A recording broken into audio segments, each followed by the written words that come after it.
d'abord, j'étais à l'éducation. Je suis de formation forestière. J'ai fait l'université de La Havane à l'Institut des forêts. Après, j'ai fait mon PhD à l'Institut supérieur de sylviculture de Sofia en 90. À mon retour, j'ai servi à la direction nationale de l'enseignement supérieur. Et après, je fus nommé en 2004 avec la création du ministère de l'Environnement comme directeur général du service national de promotion des forêts communautaires. En 2011, avec l'avènement de la Troisième République, je fus nommé directeur général du centre forestier de Zérokoui, où j'avais sous ma gestion les grandes 7 forêts classées de la Guinée forestière. En 2014, j'ai rejoint Conakry en qualité de directeur général de l'Office guinéen du bois. C'est seulement en 2017 que j'ai bénéficié encore d'une promotion comme directeur national des eaux et forêts.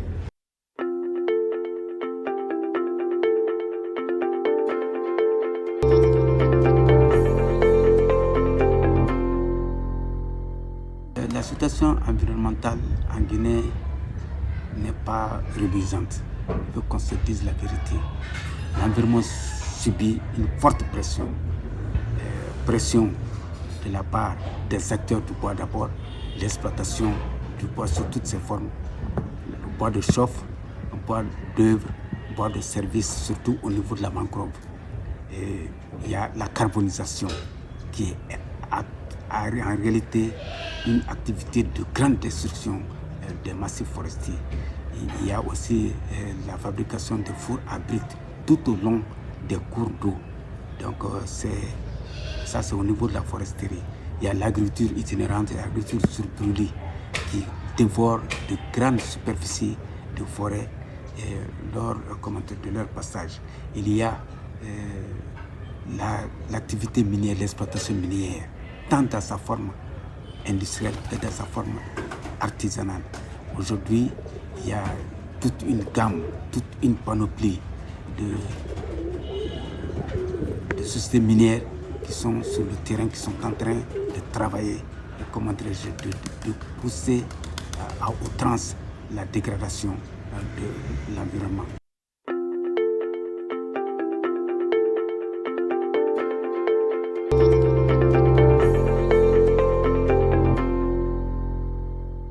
Aujourd'hui, les risques sont nombreux.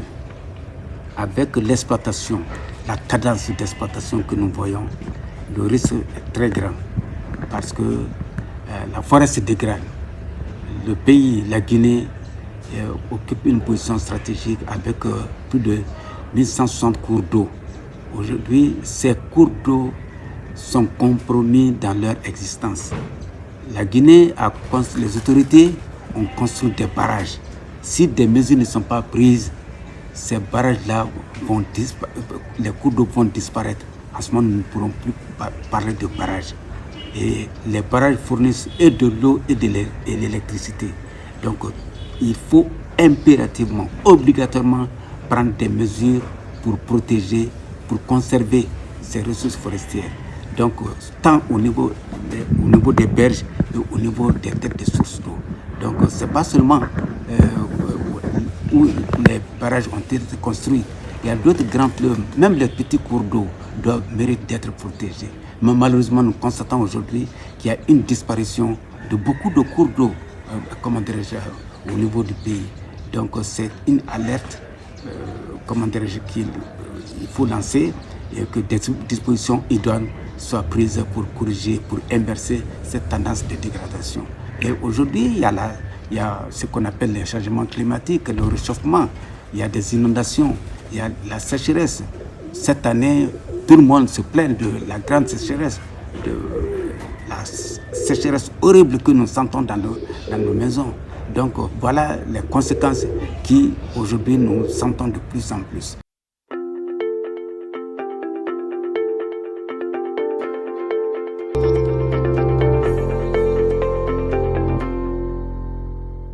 Il est grand temps que nous nous mettions, que nous faisions tout pour en tout cas maintenir, corriger certaines pratiques, encourager les pratiques qui vont dans le sens de la conservation, de la préservation de notre environnement et surtout imposer des comportements au niveau des sociétés minières qui en tout cas en réalité détruisent inexorablement l'environnement sans mesure de compensation.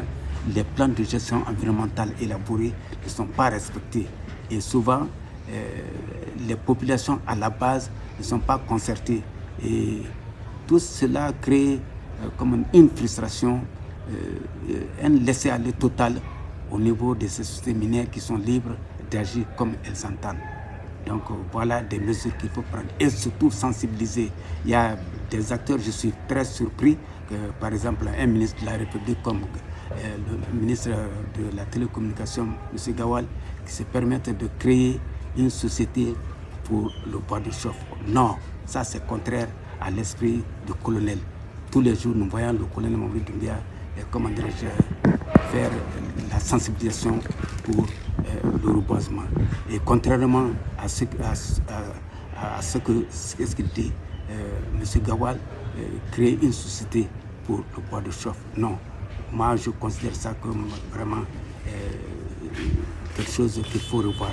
Il doit au contraire enterrer cette société et opérer d'autres actions allant dans le sens de la préservation, de la conservation, parce qu'il y a des textes de loi qui sont là. Le code forestier est là. Le code forestier, en son article 171, parle de la destruction du couvert végétal sans autorisation. Est-ce qu'il y a une autorisation? Est-ce qu'il y a un agrément? Est-ce qu'il y a une carte professionnelle qui lui permette d'agir? Ok, si ces éléments sont au complet, où il va extraire le bois? Donc il y a ce problème-là qui se pose parce qu'en matière d'aménagement, il faut d'abord identifier le potentiel. Est-ce que le potentiel existe? Comme il entend le faire, dans quelle zone? C'est à Koundara, c'est à Gawal. Si c'est à Gawal, c'est une zone sèche où vraiment la dégradation est poussée. Nous avons encore la plaie de Kuncitel où une forêt classée a été détruite. Donc tout cela vraiment doit être revu. Et que moi je prierai M. Diallo de revoir la création de la société qu'il est en train de faire. Ça va dans le sens de la dégradation. Au contraire, il serait très sage de sa part de créer une société de reboisement, de restauration des sites dégradés, surtout au niveau de Gawal. Donc peut-être il serait important à ce niveau ou intéressant de créer par exemple des grandes plantations pour la production, même si c'est pour la production, au bout de 10 ans, 20 ans, il peut récolter dans les règles de l'art, ce bois-là. Mais s'il s'agit de s'attaquer aux formations naturelles qui sont dégradées, donc moi je ne suis pas d'accord. Il faut qu'il revoie.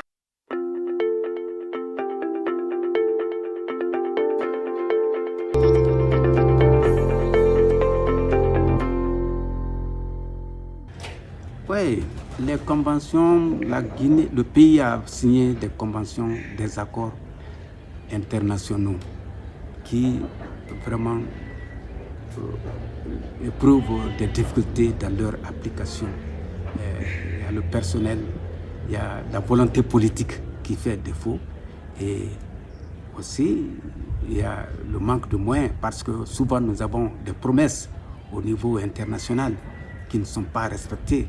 Parce que notre pays, compte tenu de sa position stratégique, mérite d'être accompagné. Parce que si l'environnement est dégradé en Guinée, tous les pays de la sous-région vont en pâtir en matière de... Parce que c'est le pays qui irrigue toute la sous-région. Nous avons les grands fleuves qui prennent leur source ici, qui irriguent toute la sous-région. Donc si l'environnement est détruit dans ses composantes, il va sans dire que les autres pays vont beaucoup ressentir.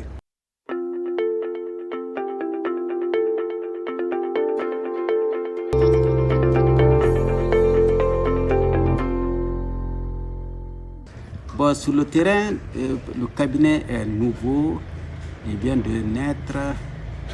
Nous avons tous les documents, nous avons l'agrément, nous avons le RCCM, nous avons tous les éléments juridiques à notre disposition. Et nous avons lancé, comment dirais-je, une information au niveau des différentes institutions, au niveau du ministère d'abord, parce que notre mission c'est d'accompagner l'État, en première position les institutions en charge de la gestion de l'environnement. Nous avons adressé des correspondances avec tous les documents nécessaires pour manifester notre présence, notre naissance, la naissance de notre cabinet. Un cabinet d'expertise composé plus de 11 experts de l'environnement. Donc nous entendons accompagner les institutions du pays. Et aujourd'hui, nous attendons les différentes réactions et aussi nous avons informé d'autres ONG de la place, par exemple telles que Guinée Écologie et les institutions, les partenaires internationaux, la FAO, le PNUD, l'Union européenne, l'USAID, etc.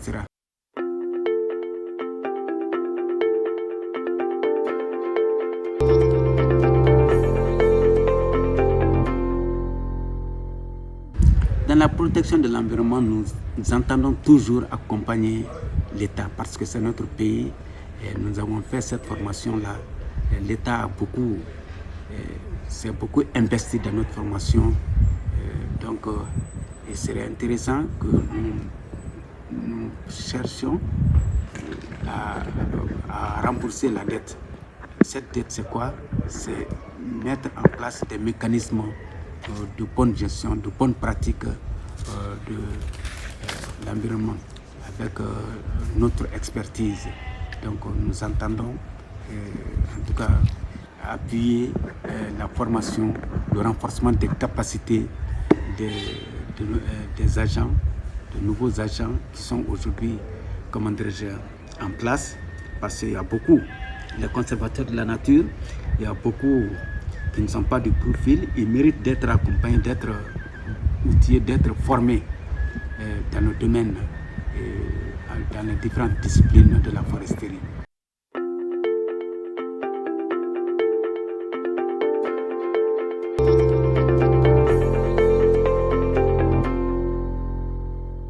Au niveau de l'État, il faut que l'environnement soit une priorité. Malheureusement, nous constatons qu'il y a une forte dégradation avec toutes les actions, les activités qui sont menées sur le terrain. Et cela ne contribue pas à la préservation, à la protection de l'environnement. C'est pourquoi j'invite l'État à s'investir davantage dans la protection, dans la conservation des ressources de l'environnement.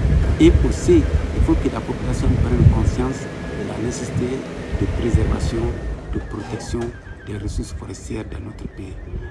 L'État seul, aujourd'hui l'État-providence n'existe pas. Il faut que les populations, les ONG, tout un chacun s'implique dans l'effort de protection, de préservation de nos ressources forestières.